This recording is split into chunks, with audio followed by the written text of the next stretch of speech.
Beneath your feet lies a hidden world. We walk across it every day, rarely stopping to wonder what's underneath. But beneath the soil, beyond the rocks, under mountains and oceans, life stirs in places we once thought impossible. Entire ecosystems thrive in darkness. Strange microbes, heat-loving organisms, creatures that have never seen the sun. Welcome to Sleep Theory. Tonight's story is called What Lives Beneath the Earth's Crust.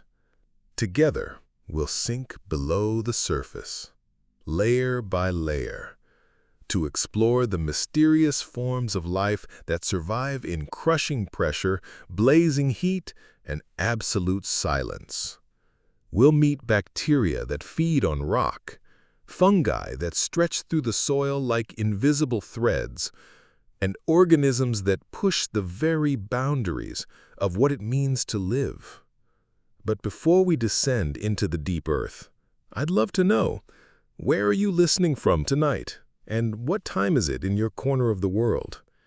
Share it in the comments, and let's see how this sleepy community stretches across continents and time zones. And if quiet journeys like this help you drift off, please like and subscribe. It helps this calm corner of the internet grow. Now, take a slow breath. Let your body sink into stillness, and imagine the ground beneath you, alive with secrets waiting to be uncovered. Tonight, we're going on a journey downward, not too fast, don't worry, through the Earth's layers. We'll pass through places where the pressure is intense enough to crush submarines, and the heat could boil steel. It's not exactly a spa down there, but somehow some things live in it. Let's start with the bit we're most familiar with, the crust. This is Earth's outermost shell, and it's surprisingly thin. Imagine peeling an apple. The skin of the apple is the crust. On land, it's usually between 30 to 50 kilometers thick. Under the oceans, it can be as thin as just 5 kilometers. That's basically the difference between a hiking trail and a subway ride. And yet, this fragile crust is where all known surface life, including you and me, has evolved, walked, danced, and occasionally stubbed its toe. The crust is made up mostly of igneous rocks like basalt and granite, mixed with sedimentary layers and bits of metamorphic rock. It floats ever so delicately on the mantle beneath it, like crackers on a very hot gooey cheese dip. Which brings us to our next stop, the mantle. Once you break through the crust, you enter the mantle, which stretches down to about 2,900 kilometers below the surface. That's a long fall, so let's take our time. The mantle is split into two parts, the upper mantle and the lower mantle. The upper part is partially molten and very slowly moves, which causes the tectonic plates above to drift. This is the engine behind earthquakes, volcanic eruptions, and the slow rearrangement of continents. So you can thank the upper mantle for Pangaea and for Iceland being on top of a volcanic hotspot. As you go deeper into the mantle, it gets hotter and more pressurized. By the time you're down around 1,000 kilometers, the temperature is well over 2,000 degrees Celsius, and the pressure is enough to make a diamond feel a little tense. Interestingly, despite the heat, the lower mantle is mostly solid thanks to the immense pressure locking everything in place. The rocks here behave plastically, like very stiff putty, moving at a pace of about a few centimeters per year. If you've ever watched paint dry, congratulations, you've just simulated the speed of the lower mantle. And then, the core. Things start getting downright dramatic now. The outer core begins at around 2,900 kilometers down and extends to 5,150 kilometers. This layer is composed mostly of liquid iron and nickel. It's not just a hot puddle, though. It's a swirling, dynamic sea of molten metal, and it's responsible for something pretty important, Earth's magnetic field. That field, which quietly shields us from deadly cosmic radiation, exists because the liquid outer core spins and convects, creating electric currents. These currents produce the geomagnetic field, which in turn guides migratory birds, protects astronauts, and makes compasses slightly more useful than just staring at the sun. Now, if we keep going, we reach the inner core, a dense, solid sphere of iron and nickel sitting right in the center of the Earth, about 6,371 kilometers from the surface. Temperatures here may reach up to 100 degrees Celsius, roughly as hot as the surface of the sun. but the pressure is so extreme, over 3 million times the pressure at sea level, that the iron remains solid despite the heat. Hello, and welcome to the Sleepy Scientist. It's like trying to boil the wonders of the universe with a soft voice and sleepy eyes. No. If you're settling in for the night, even though we talk about these layers like distinct zones, whether you're tucked into bed, layered like wrapped in a blanket on with a knife, or listening with your eyes already halfway closed, dynamic, this video is designed to help you unwind, earthquakes send shockwaves through these layers, and drift into how those waves travel between wakefulness and dreams. Scientists can map the invisible structure beneath us. Before we begin our journey beneath the Earth's surface, into the hidden, where does life fit into this geological lasagna? I'd love to ask for a small favour. Life, if you find yourself enjoying this quiet corner of some of these environments, consider tapping the like button, especially subscribing so you don't miss any future home to something called the deep biosphere. It really does help this little channel. This is where microbes eke out an existence in dark, isolated rock fissures. If you're still awake enough to surrounded by minerals and fluids rich in hydrogen, where in the world are you listening from tonight? If you're a microbe, what time is it for you right now? Some of them live so deep seeing all the sleepy scientists entirely across time zones, possibly for millions listening of years. Together in our own quiet way. These microbial pioneers live without sunlight. I do hope this video is soothing enough to help fresh air, fall asleep. And under crushing pressure. There's always the small risk many survive by chemosynthesis. If you do end up using awake, chemical reactions you'll come away knowing a bit more about the strange and resilient life plants do. Deep beneath it's like photosynthesis, which grittier underground cousin is a pretty good because these critters live so slowly, some might only divide once every 1,000 years. And let's begin our descent life forms on the slowly, calmly, the exact lower mysterious world still amidst the Earth's crust. Scientists have found microbes living more than 5 kilometers below the world you rarely think about. Places where the temperature exceeds not just dirt and rock, it's a layered masterpiece of planetary most things on the surface, but stretching down for thousands of kilometers and membranes more mysterious and extreme than the last. And they just keep doing their microscopic thing, replicating, metabolizing, and being quietly amazing. Interestingly, we've barely scratched the surface of what's down there. Some researchers believe that the biomass of the deep biosphere could exceed that of all surface life combined. That's a staggering thought. More living matter hidden in the rocks below us than in all the forests, oceans and grasslands above.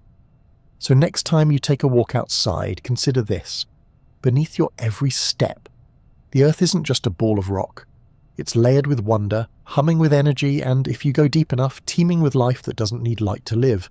It's a reminder that even in the darkest, hottest, most pressurized places imaginable, life finds a way. And it does it very, very slowly. Deep beneath our feet, where sunlight has never shone and the air is more myth than memory, there are creatures, tiny, tenacious, and absolutely thriving. If you thought penguins in Antarctica or fish at the bottom of the Mariana Trench were extreme, let me introduce you to the true heavyweights of the survival game, the deep dwellers. These organisms don't just live in extreme environments, they throw house parties in them. Let's start with the stars of the show, extremophiles. The name says it all, extreme lovers. These are organisms, mostly microorganisms, that have not only adapted to conditions that would kill almost anything else, but in many cases, they require those conditions to live. Imagine if you could only survive in a sauna that's also under a mountain and infused with toxic gases, and you liked it that way. There are many different types of extremophiles, each specialized for a particular flavor of extremity. Thermophiles, for instance, love heat. Not just warm, hot.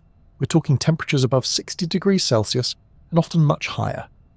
These organisms can be found in deep-sea hydrothermal vents, hot springs, and, you guessed it, deep underground, where Earth's internal heat creates their own little sauna paradise. Then there are piezophiles, from the Greek piesis, meaning pressure. These creatures thrive in crushing conditions, like those found kilometers beneath the Earth's crust or at the bottom of the ocean. Imagine living under the weight of thousands of elephants, and not only being fine with it, but needing it to feel comfortable. And then we have the chemolith autotrophs. It's a mouthful, but their name is a precise job description. Chemo for chemical, litho for rock, auto for self, and troph for feeder. They quite literally feed themselves using chemicals from rocks. They don't need sunlight. They don't need organic matter. They extract energy from things like hydrogen, sulfur, and ammonia. Essentially, they look at a lump of mineral and think, lunch. These organisms are key players in what scientists call the deep biosphere, a vast and mostly invisible ecosystem that may account for a huge proportion of life on Earth. Estimates vary, but some researchers believe that up to 70% of Earth's microbial life exists in the subsurface, buried beneath rock and pressure and heat, going about its incredibly slow but remarkably stable business. Now, if you're wondering how they survive without sunlight, it all comes down to chemosynthesis. Unlike plants, which convert sunlight and carbon dioxide into energy through photosynthesis, these microbes use chemical reactions. For example, they might oxidize hydrogen gas released by radioactive decay in rocks, or convert iron compounds into usable energy. It's like solar power, but with a hard hat and a pickaxe. One of the most interesting habitats for these underground microbes is within rock pores and fractures. Deep in the crust, rocks like granite and basalt aren't solid fortresses. They have tiny cracks and pockets filled with fluid. These microscopic spaces become microbial condos. Within these crevices, life is slow, yes, but astonishingly persistent. Some microbes form biofilms, communities glued together by a slimy matrix that keeps them safe and hydrated, even when food is scarce and conditions are harsh.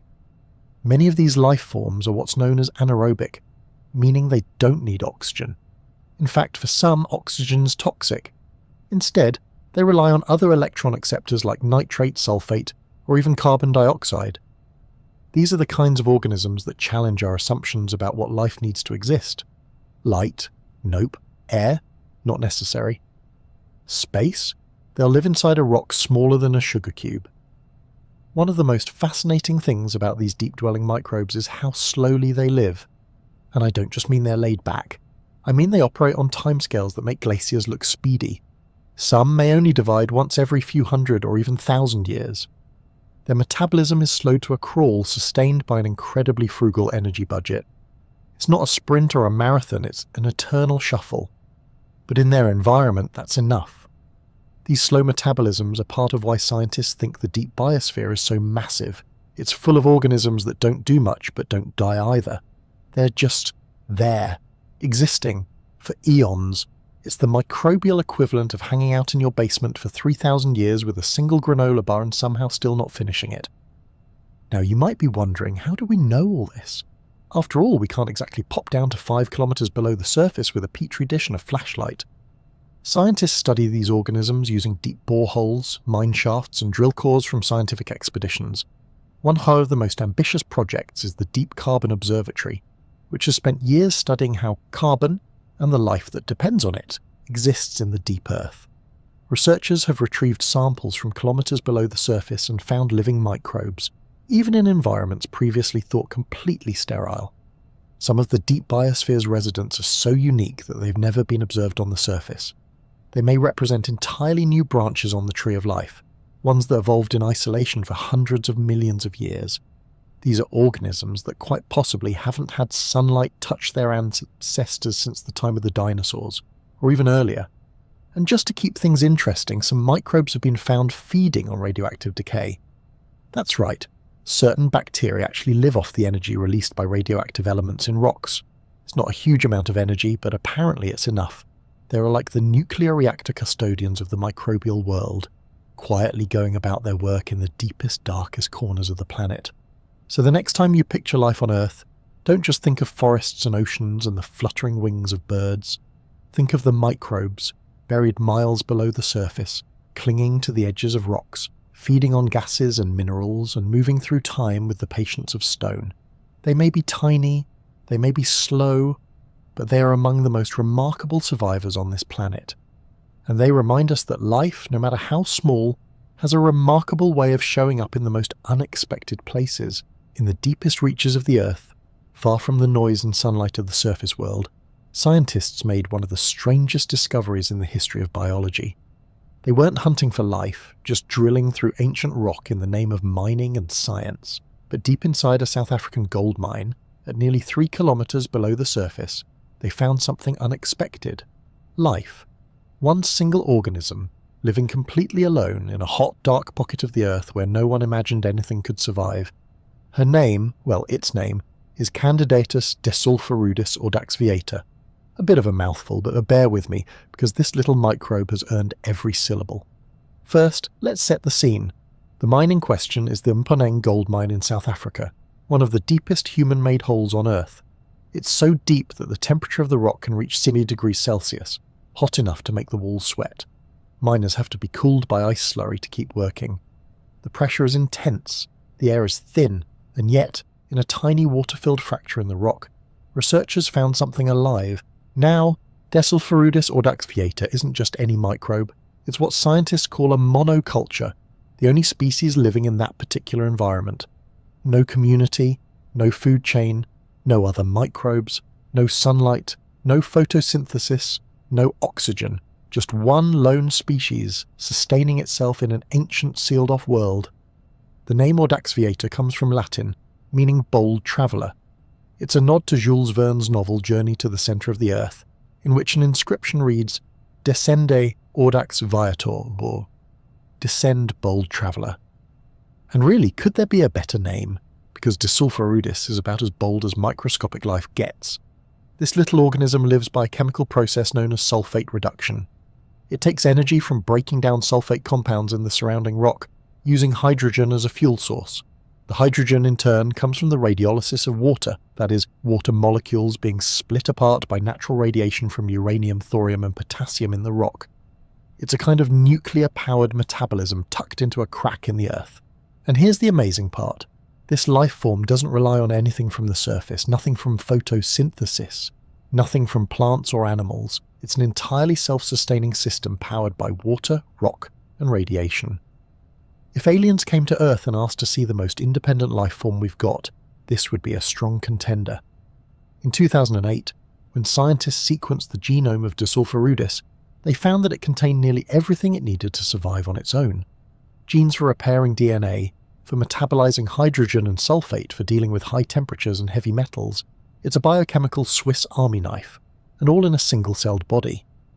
What makes this discovery so thrilling, apart from the whole living alone at the bottom of the world thing, is what it tells us about life in general. If something can survive in complete isolation, with no organic input from the surface, what does that mean for life elsewhere? It shifts the goalposts dramatically. For decades, scientists searching for extraterrestrial life have looked to places like Mars, Europa, one of Jupiter's moons, and Enceladus orbiting Saturn. These are cold, dark worlds, harsh by our standards, but they also contain rock, water, and energy sources. Sound familiar?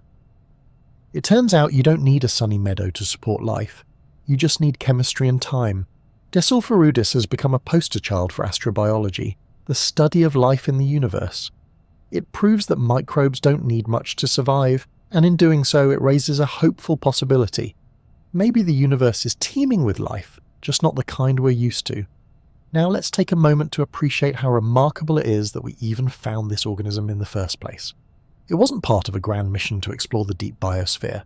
It was more of a lucky coincidence, the result of mining operations and curious scientists with a knack for asking odd questions like, what's living inside this boiling rock water? This chance encounter has led to a broader appreciation for how rich and strange Earth's inner ecosystems really are. It's as if the planet has been keeping secrets, tucking away tiny, resilient life forms in its crust like little time capsules, and if Desulforudis is down there, what else might be? Microbial ecosystems might be thriving in deep pockets all over the world, completely cut off from sunlight, isolated for millions of years. Some might be thriving in ancient aquifers, others nestled in deep-sea vents or continental fracture zones. There could be entire microbial metropolises quietly humming away beneath our feet, and we'd never know unless we dug down and looked. But even if Desulforudis remains a loner, its story is enough, because it tells us that life doesn't just adapt, it persists, it endures, it finds ways to survive not just in the hard places, but in places that seem entirely uninhabitable, and it does so without fanfare, without fuss. Just a little microbe deep underground doing its thing. So next time you're walking around staring at the ground, remember that somewhere, 3 kilometers beneath the Earth's surface, there's a microscopic, bold traveller living a quiet, nuclear-powered life in the dark. And if that's not inspiring, well, it's at least pretty cool for bedtime. Deep underground, where sunlight has never reached and the silence is absolute, life has found a way not just to exist, but to make a home. And I don't mean lounging around in cozy caves or hot springs. I mean living inside the very rocks themselves, thriving in the tiniest pores and cracks, nestled in spaces smaller than the width of a human hair. This is the realm of the living rock, where microbes call solid stone their address. If you thought your apartment was small, imagine squeezing your entire life into a bubble of water trapped in a grain of basalt. To understand how anything can live in such a place, we first need to talk about the rocks themselves. The Earth's crust, particularly the oceanic crust and deep continental crust, is made up of all kinds of igneous and metamorphic rocks: basalt, granite, gneiss, and more. At first glance, these rocks seem lifeless, inert, but under a microscope they reveal a hidden architecture of microfractures, pores, and mineral surfaces. These spaces, although tiny, can hold water, and wherever there is water on Earth, life tends to follow. Microbes that live in rock are called endoliths, literally within stone. These organisms live not on the surface of rocks, but inside them, in microscopic pockets of water or along mineral surfaces. The rock isn't just a shelter, it's also a pantry. Many of these microbes extract energy by reacting with minerals in the rock itself, using iron, sulfur, or even manganese as part of their metabolism. For example, some bacteria oxidize ferrous iron, Fe2+, to ferric iron, Fe3+, gaining energy in the process. Others reduce sulfate to hydrogen sulfide. These chemical reactions might not sound exciting, but in the microbial world, they're the equivalent of cooking up a hearty stew.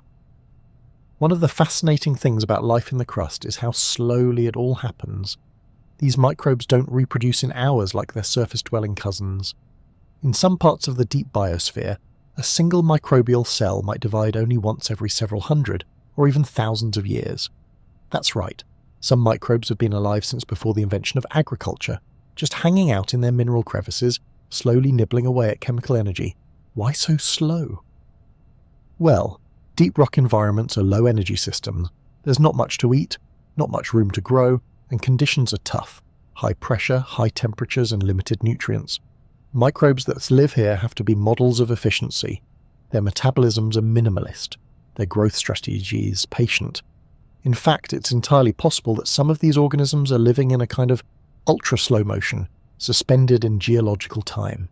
Despite their sluggish pace, these rock-dwelling microbes are anything but unimportant. Scientists believe they play a vital role in Earth's biogeochemical cycles, the processes that move elements like carbon, sulfur, and nitrogen through the planet's systems. Deep microbes help weather rocks, recycle nutrients, and even contribute to long-term carbon storage. In a way, they're like the quiet maintenance staff of Earth, working unseen in the background, keeping the planetary machinery running smoothly. They also form biofilms, which are communities of microbes glued together by a protective matrix. In the deep biosphere, biofilms help microbes stick to rock surfaces, trap nutrients, and resist harsh conditions. They can even form slimy layers on the walls of deep fractures, acting like miniature microbial cities with structure and function. Another fascinating element of life inside the crust is the symbiotic relationships that can form. Some microbes work together to exchange nutrients, or to break down minerals that neither could manage alone. In these tiny rock pores, cooperation can be a matter of survival. One species' waste might be another's dinner. It's the ultimate in microbial recycling. And what about the conditions? Well, as you go deeper, the pressure increases dramatically, around 1,000 times greater for every 10 kilometers down. Temperatures rise too, sometimes exceeding 120 degrees. For most surface organisms, that would be a death sentence. But the microbes of the deep are adapted to thrive in these extreme environments. Some have heat-resistant proteins that don't unravel in the heat. Others have specialized cell membranes that remain stable under pressure. Their DNA repair mechanisms are robust, able to withstand the occasional burst of radiation from naturally decaying elements in the rock. These aren't just survivors, they're specialists, honed by billions of years of evolution to endure conditions that seem utterly inhospitable. And still, they remain largely invisible. Even with the best technology, it's difficult to sample the deep crust without contaminating it. Scientists used specialized drilling equipment and ultra-clean techniques to ensure they're not just detecting surface bacteria that hitchhiked on the drill bit.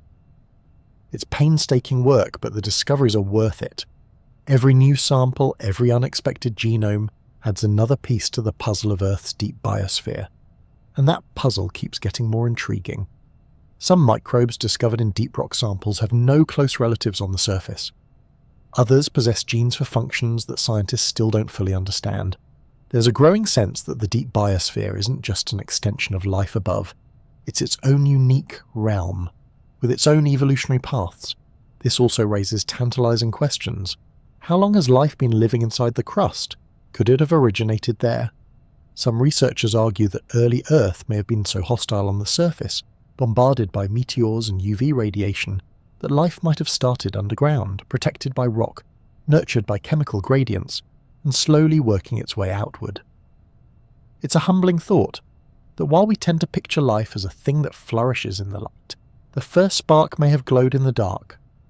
So the next time you pick up a rock, just consider, it might once have been home to a thriving microbial community. It might still be. Life isn't always where we expect it. Sometimes it's locked away in silence, slow and stubborn and steady, quietly proving that even the hardest stone can be full of life.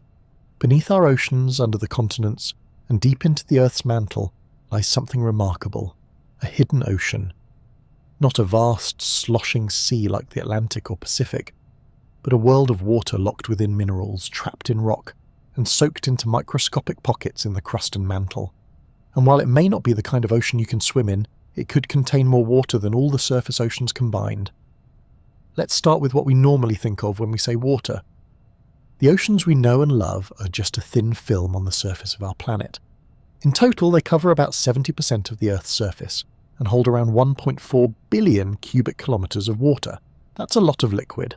But it turns out the Earth is incredibly greedy when it comes to storing water in unexpected places. Deep beneath the surface, at depths of hundreds of kilometers, certain minerals can trap water molecules inside their crystal structures. This isn't free-flowing water.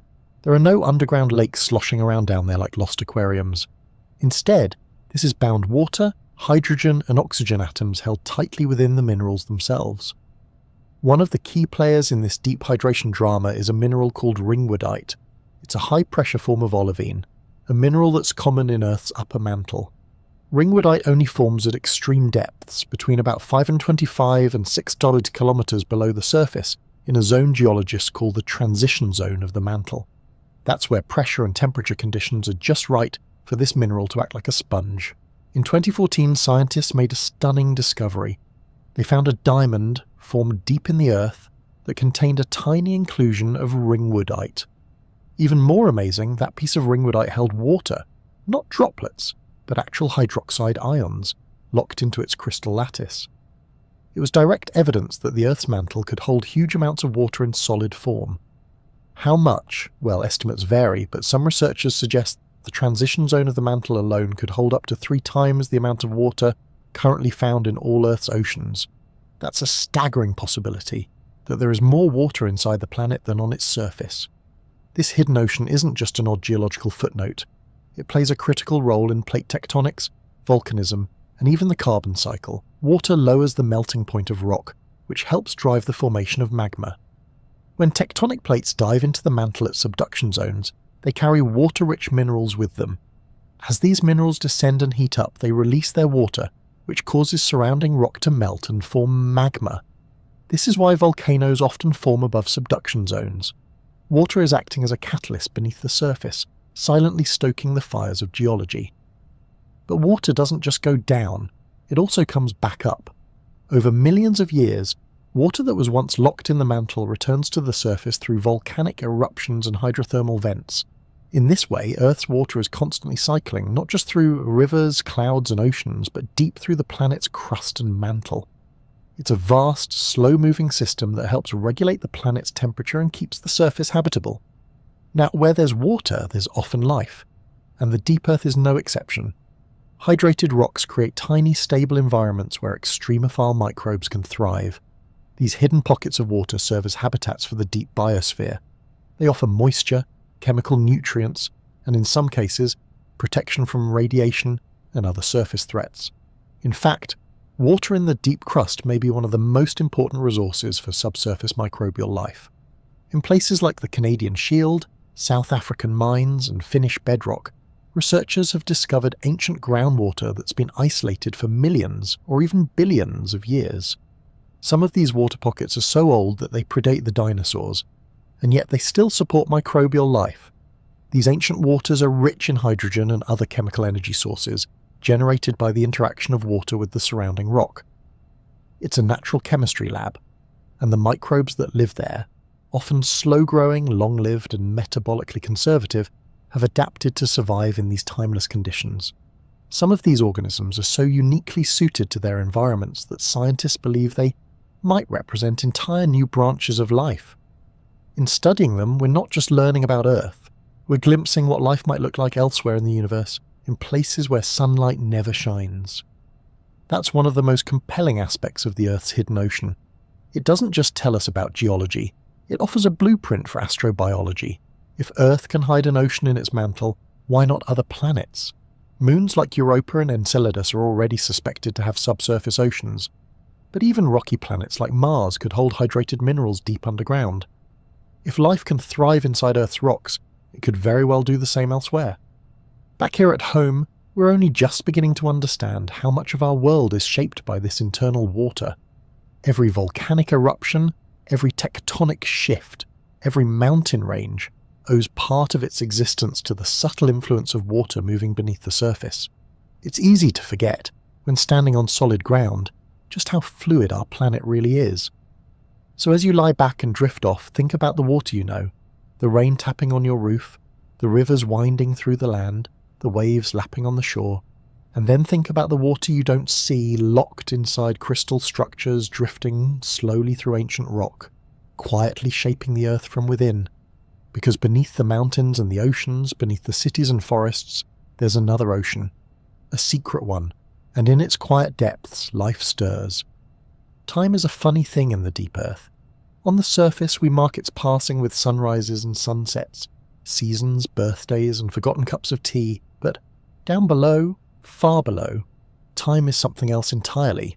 It's slow, heavy and patient. Down there, even microbes measure their lives not in hours or days, but in centuries. So when we ask how long life has existed beneath the Earth's crust, we're stepping into a different kind of timeline, one measured not by clocks but by stone. To understand just how ancient deep Earth life is, we have to look at the fossil record, and not the kind with dinosaur bones and petrified leaves. The fossils we're talking about are microscopic, sometimes just patterns of carbon, sulfur or iron left behind by organisms that lived billions of years ago. Some are little more than chemical whispers of life, tiny traces etched into ancient rock, and yet they tell a story as grand as any saga of kings and empires. One of the most astonishing discoveries in this field came from Western Australia, in a chunk of rock over 3.5 billion years old. Scientists found what appear to be the fossilized remnants of microbial life, locked within ancient hydrothermal vent systems. These weren't organisms sunbathing on the surface, they were living deep below it, using chemical energy from the Earth's interior to survive. This raises a profound question. Could life have originated underground? It's a possibility that scientists are increasingly considering. The early Earth was a chaotic place, bombarded by meteors, riddled with volcanic activity and lacking a protective ozone layer. The surface, especially in the planet's first billion years, wasn't exactly what you'd call hospitable. But underground, that was a different story. Beneath the surface, the temperature was more stable, radiation levels were lower, and chemical gradients, energy sources essentially, were abundant. It's entirely possible that life didn't emerge in shallow seas as once thought, but instead began within the crust, in the safety of rock fractures and mineral pores, slowly evolving and expanding upward as the surface became more forgiving. Even today, deep life persists in places untouched by surface events. Massive asteroid impact, no problem. Ice age, still warm down here. A solar flare that knocks out satellites. The microbes 4 kilometers below the surface won't even notice. This kind of biological isolation means that some microbial lineages might have been evolving independently for hundreds of millions or even billions of years, separate from surface ecosystems. What's even more astonishing is how old some of these living systems appear to be. In mines in South Africa and Canada, scientists have found ancient water, fluid trapped in rock fractures, cut off from the surface for hundreds of millions of years. In these waters, they've found microbial communities that appear to have been living continuously in isolation, feeding on hydrogen and sulfate, generating energy in the dark like tiny biochemical engines. In some cases, these microbes haven't seen the sun since before the first fish wriggled through the seas. Some may have been around since the days of the first multicellular organisms, back when life on the surface was still figuring out how to grow limbs. And it's not just the microbes that are old. The rocks themselves serve as time capsules. By studying isotope ratios and mineral inclusions, scientists can track the chemical signatures of life going back billions of years. Even when the organisms are long gone, the patterns they left in the rock, like biofilm textures, elemental imbalances, or trapped gases, can reveal that life once wriggled or metabolized there. This is where geology and biology intertwine in a kind of scientific poetry. The stone tells the story, and we just have to learn how to read it. What's perhaps most beautiful about the deep biosphere is its constancy. It's not flashy. It doesn't change rapidly. While surface ecosystems rise and fall with climate shifts, extinction events, and evolutionary bursts, the deep biosphere just persists. It endures in slow motion with a kind of microbial patience that defies our usual sense of urgency. This slowness might be one of its greatest strengths. Living at such a sluggish pace means deep microbes are incredibly efficient. They waste nothing, tolerate much, and survive on astonishingly little. One study found that some deep bacteria may have energy budgets barely above the theoretical minimum required for life. They're operating at the edge of what biology allows, and still they thrive. It also means that evolution down there could follow a different rhythm entirely. With such slow reproduction, mutation rates would be low, and natural selection would act on a much longer timescale.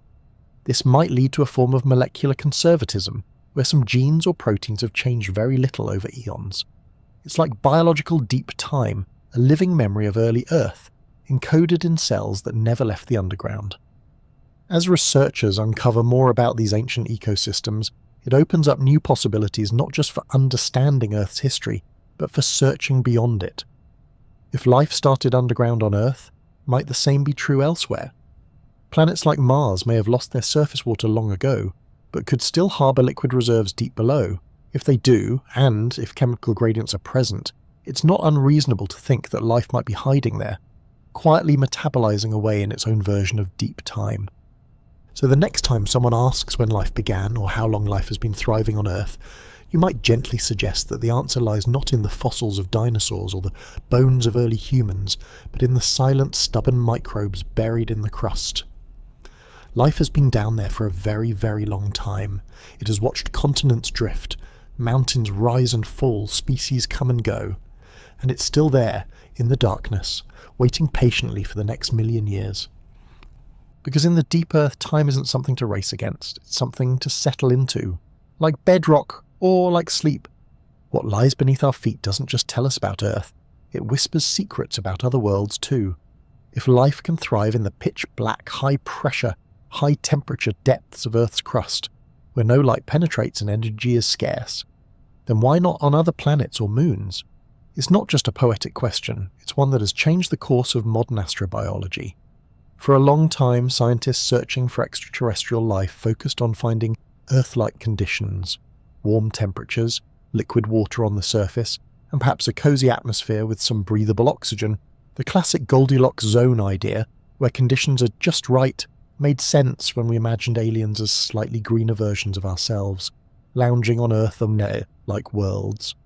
But then we started looking inward, not into our souls necessarily, but into our crust. What we found there, life in total darkness, life without oxygen or sunlight, life eating rocks and drinking radiation, forced us to reconsider our assumptions. Suddenly the question wasn't could life exist in strange places, but rather, why wouldn't it? Let's start with Mars, our rusty next-door neighbour. Its surface today is barren, cold and dry, with a thin atmosphere that offers about as much protection as a wet paper towel. But billions of years ago, Mars had rivers, lakes, and perhaps even oceans.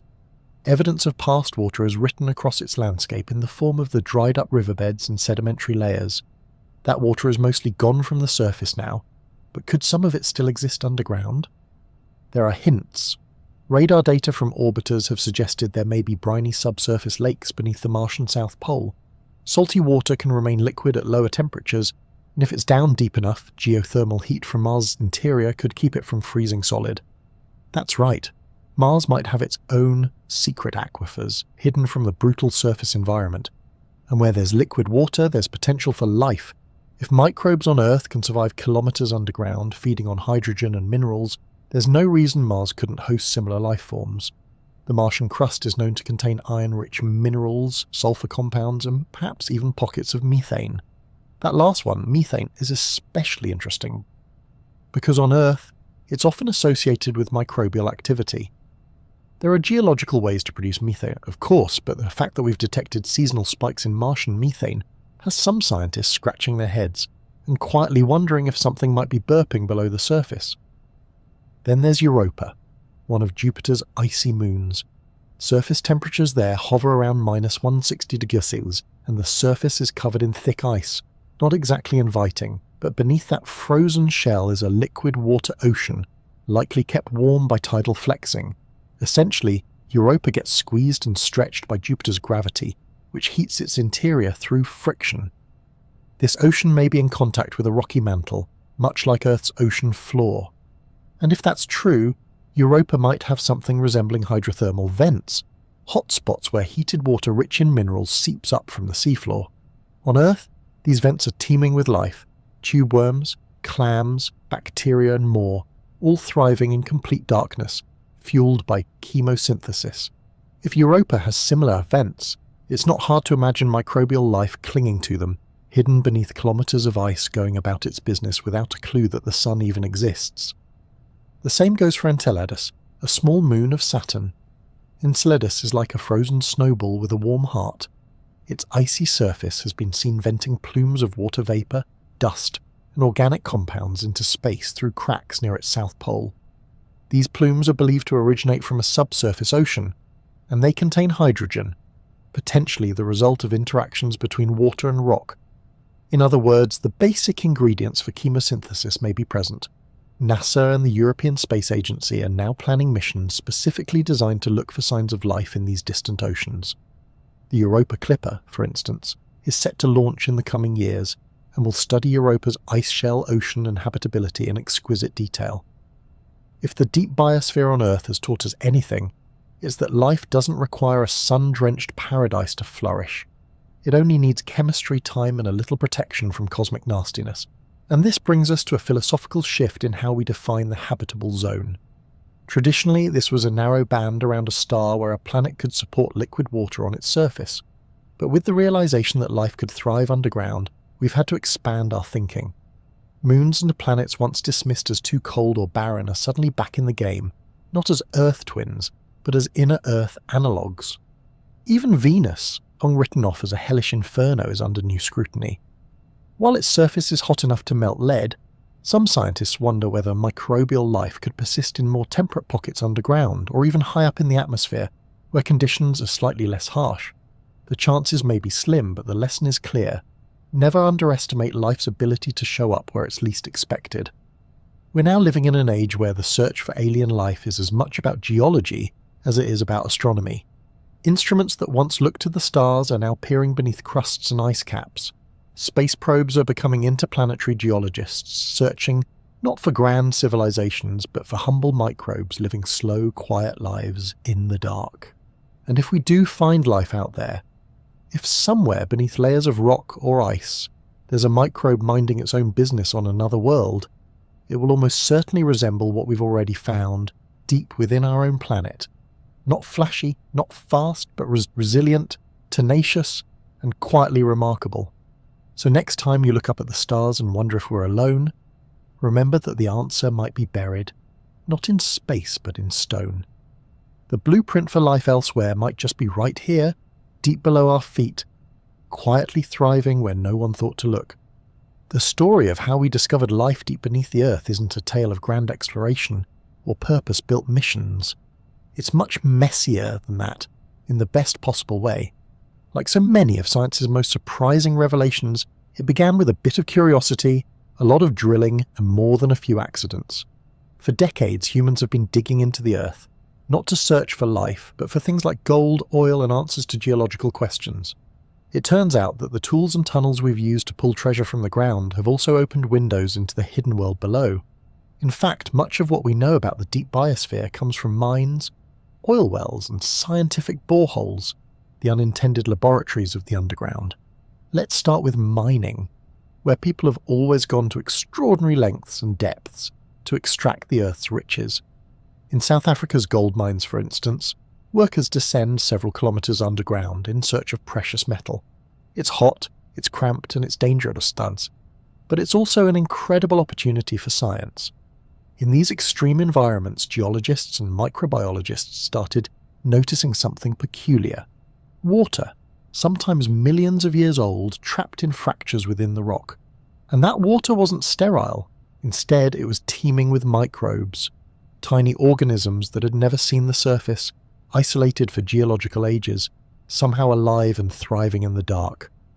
This is how Disulphurudis audaxviata was discovered, a single-species ecosystem found nearly 3 kilometers down in the Mponeng gold mine. It wasn't just surviving, it was thriving, feeding on hydrogen and sulfate in a world of rock and radiation. But mines aren't the only portals into the subsurface biosphere. The oil and gas industry, which drills into the earth to find fossil fuels, has also stumbled upon subsurface life. While searching for oil reservoirs, drilling operations often bring up core samples and fluids from deep underground. What they didn't expect initially was that some of these fluids contained living organisms. For example, bacteria have been found living in oil wells more than 2 kilometers deep. These microbes are often anaerobic, they don't need oxygen, and halophilic, they love salt, and they've adapted to high temperatures, high pressures, and occasionally the toxic hydrocarbons we've been drilling for. They're not just surviving in crude oil, they're part of the ecosystem that's been shaping it for millions of years. In some cases, they even influence the quality of the oil by breaking down hydrocarbons or producing methane as a byproduct. Then there are the scientific expeditions that have made deep drilling their mission, not for money or resources, but for knowledge. One of the most famous is the Kola Superdeep borehole in Russia. It began in the 1970s as a Cold War-era science project. Drill as deep as possible into the Earth's crust. After nearly 2 decades, the team reached a depth of over 12 kilometers, the deepest hole ever drilled into solid rock. They didn't find hellfire, as some jokes suggested, but they did find water, liquid water, trapped in rock at depths no one had expected it to exist. They also encountered high temperatures, unusual mineral structures, and signs of ancient biological activity. The extreme conditions eventually forced the project to a halt, but it remains a scientific landmark, a symbol of human persistence and subterranean curiosity. Meanwhile, other countries have joined the deep drilling party. Japan's Chikyu-Haken mission and Germany's Continental Deep Drilling Program, KTB, have pushed into the Earth to study geology, earthquakes, and yes, microbial life. These projects use sterile drilling techniques to collect uncontaminated samples, which are then analysed for DNA, isotopes, and chemical traces of biological activity. One of the big challenges in studying deep life is contamination. When you're drilling down into pristine environments that haven't seen the surface in millions of years, even a single microbe from the surface can mess up the data. So scientists go to great lengths to ensure the integrity of their samples, flame sterilizing equipment, injecting dye markers to trace contamination, and working in ultra-clean labs. It's like trying to study a whisper in a hurricane, but with enough care and patience, the signal of deep life comes through. Sometimes the most fascinating discoveries aren't even from the drilling itself, but from ancient rocks exposed at the surface through tectonic uplift. In places like Greenland, Canada, and Western Australia, some of the oldest rocks on Earth can be found above ground, revealing microbial fossils and biosignatures dating back billions of years. These clues help us piece together the history of life beneath the crust, when it started, how it survived, and how it changed the planet. All of this has led to a radical realization. The deep biosphere isn't just a curiosity, it's a fundamental part of Earth's system. It's massive. Some estimates suggest it could account for up to 20% of Earth's total biomass. It's diverse, filled with lineages of microbes unlike anything found on the surface, and it's ancient, possibly among the oldest forms of life on the planet. Our accidental discoveries through mining and drilling have transformed our understanding of life. What was once thought to be barren rock is now known to be teeming with hidden ecosystems. The idea that life requires sunlight, oxygen, and surface-level comfort has been completely overturned. In fact, the Earth may be more alive inside than it is on top. So next time you hear about a mine or a deep drilling project, think beyond the machinery and the minerals. Think of the unseen layers of life, the microbial cities hiding in fractures, the ancient water carrying whispers of biology through stone. In the shadows of our deepest excavations, we're not just uncovering resources, we're discovering ourselves and what it really means to be alive on this planet. And all of it began not with a eureka, but with a humble drill and a bit of human curiosity. When we talk about life beneath the Earth's crust, it's easy to imagine it as a niche curiosity, some microbes here, a bit of geological trivia there. But the truth is far more profound. Deep life isn't just bizarre or fascinating, it's important. It plays a critical role in the workings of our planet, shaping its chemistry, cycling essential elements, and even influencing the atmosphere we breathe. And the implications go well beyond Earth.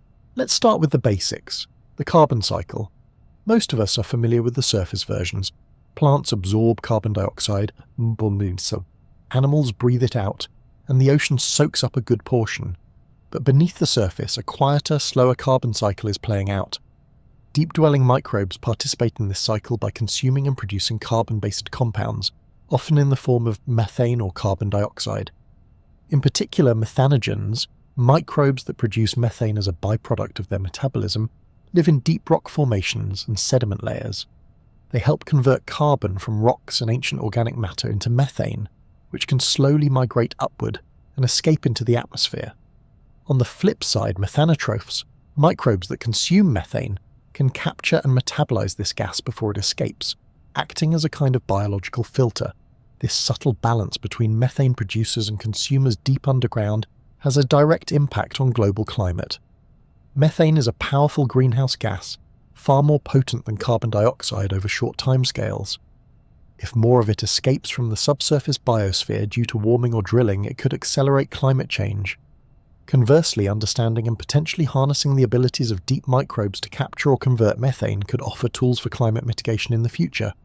Then there's the sulfur cycle, another area where deep life excels. Sulfate-reducing bacteria are common in subsurface environments, and they play a key role in transforming sulfur compounds. These microbes use sulfate as an electronic scepter in their metabolism, converting it into hydrogen sulfide. This may sound like a minor process, but it affects the chemical composition of groundwater, the formation of certain types of ore deposits, and the overall redox state of the crust itself. It's like microbial terraforming on a microscale, gradually shaping the chemistry of entire geological systems. The deep biosphere also has implications for nutrient recycling.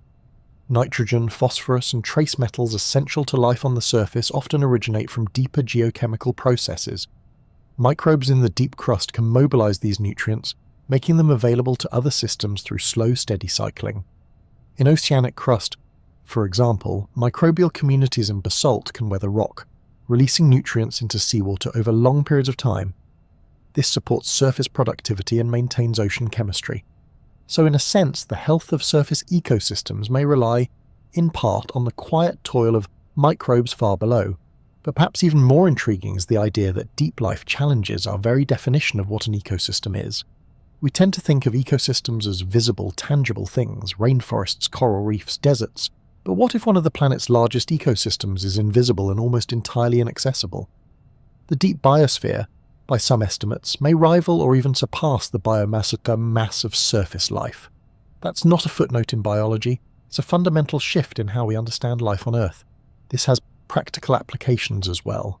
Deep microbes are already influencing technology and industry.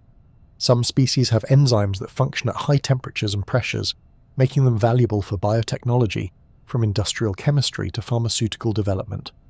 Others produce compounds with antibacterial or antifungal properties, and researchers are actively studying them for potential new medicines. When life evolves in the pressure cooker of Earth's crust, it develops some pretty impressive survival strategies, and some of those strategies could help us solve modern problems. Even more, these microbes may have a role in environmental cleanup. Certain species can degrade hydrocarbons, reduce toxic metals, or even neutralize radioactive waste. Scientists are investigating how these organisms could be used in bioremediation, a fancy term for using life to clean up environmental messes. Imagine harnessing a deep-living bacterium that can stabilize uranium waste or digest oil spills. These aren't sci-fi scenarios. They're real areas of research, inspired by the resilience of Earth's underground life. And then, of course, there's the philosophical side of it all. Discovering that so much life exists beyond our view, moving at its own pace, completely unaware of us and unaffected by surface events, is humbling. It reminds us that life is not confined to the cozy margins we inhabit. It is persistent, adaptable, and diverse beyond expectation. The deep biosphere shows us that the story of life on Earth is far larger and older than we imagined, and possibly far more universal. Because if life can exist here, inside the Earth, under pressure and heat, in the absence of sunlight, then why not elsewhere? The same principles apply to other worlds. If we find life on Mars, or beneath the ice of Europa, or in the crust of some distant exoplanet, it may resemble the microbes we've already met right here at home. And that would be one of the most profound scientific revelations in human history, that we were never really alone, even in the darkness. So while it may not always make headlines, the deep biosphere matters. It matters for the climate, for our ecosystems, for technology, for medicine, and for our understanding of life itself. It's a world beneath the world, a hidden force that shapes our planet and challenges our imagination. The next time you glance at the ground beneath your feet, remember, it's not just rock and dirt. It's a living layer, quiet and unseen, but vast and vital. And in its patient subterranean way, it just might be the heartbeat of the planet. And so we find ourselves back where we began, gazing down not with the indifference of someone walking on stone, but with the quiet awe of someone who now knows what lives beneath it. We've taken a slow, thoughtful journey through the layers of the Earth's crust, past the rocky boundaries and into a world where life persists without sunlight, without oxygen, and without haste. A world where microbes dine on minerals, sip hydrogen gas, and measure time in millennia. We've met bold travellers like Disulphurudis or Daxviator, uncovered hidden oceans locked inside minerals, and traced ancient biosignatures through billion-year-old rocks.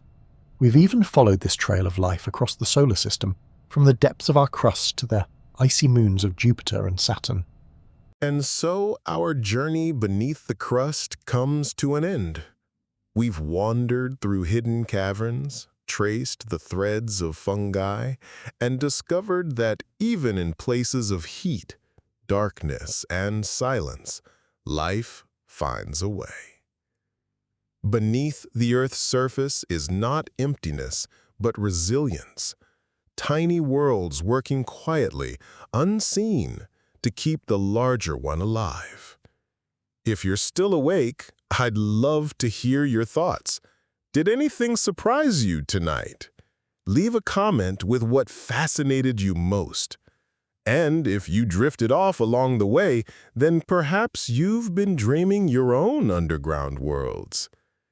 If this exploration soothed you, please like and subscribe. It helps Sleep Theory grow and reach others who need a gentle path into sleep. Until next time, may your nights be calm, your rest be deep, and may you remember that even in the quietest places, life is always humming beneath the surface. Good night.